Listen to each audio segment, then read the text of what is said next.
തീവണ്ടിക്കുള്ളിലെ ഭക്ഷണശാലയിലേക്ക് വെള്ളം ചോദിച്ചു ചെന്ന യാത്രക്കാരന്റെ ശരീരത്തിലേക്ക് തിളച്ച വെള്ളമൊഴിച്ച് പൊള്ളലേൽപ്പിച്ച സംഭവത്തിൽ പാൻട്രി ജീവനക്കാരൻ അറസ്റ്റിൽ. നേത്രാവതി എക്സ്പ്രസിൽ യാത്ര ചെയ്യുകയായിരുന്ന മുംബൈ സ്വദേശിയായ അഭിഷേക് ബാബുവിനാണ് പൊള്ളലേറ്റത്. സച്ചിൻ ചേരുന്നുണ്ട് വാർത്തയുടെ വിശദാംശങ്ങളുമായി. സച്ചിൻ, വളരെ ഗുരുതരമായിട്ടുള്ള ഒരു ആരോപണം തന്നെയാണ് ഉണ്ടായിരിക്കുന്നത്. എങ്ങനെയൊക്കെയാണ് വിവരങ്ങൾ? ഭദ്ര, കഴിഞ്ഞ വ്യാഴാഴ്ചയായിരുന്നു നേത്രാവതി എക്സ്പ്രസിൽ വെച്ച് ഇത്തരത്തിലൊരു ക്രൂരമായ സംഭവം നടക്കുന്നത്. മുംബൈ സ്വദേശിയായ 24-കാരൻ അഭിഷേക് ബാബുവിനെയാണ് പാൻട്രി കാർ ജീവനക്കാരനായ മാനേജർ, അതായത് ഉത്തർപ്രദേശ് സ്വദേശിയായ രാഘവേന്ദ്ര ചൂടുവെള്ളം ഒഴിച്ച് പരിക്കേൽപ്പിച്ചത്. നിലവിൽ കുടിവെള്ളം ചോദിച്ചാണ്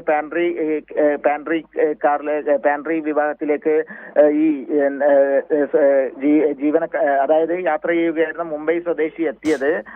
ആ സമയത്തായിരുന്നു പാൻട്രി കാറിലെ മാനേജറായ ഉത്തർപ്രദേശ് സ്വദേശി ക്രൂരമായ രീതിയിൽ തിളച്ച വെള്ളം മുഖത്തേക്ക് ഒഴിച്ചത്. നിലവിൽ ഷൊർണൂർ പോലീസാണ് ഉത്തർപ്രദേശ് സ്വദേശിയായ രാഘവേന്ദ്ര സിംഗിനെ അറസ്റ്റ് ചെയ്തിരിക്കുന്നത്. കഴിഞ്ഞ വ്യാഴാഴ്ചയായിരുന്നു നാടിനെ നടുക്കിയ സംഭവം ഉണ്ടായിട്ടുള്ളത്. ഭദ്ര.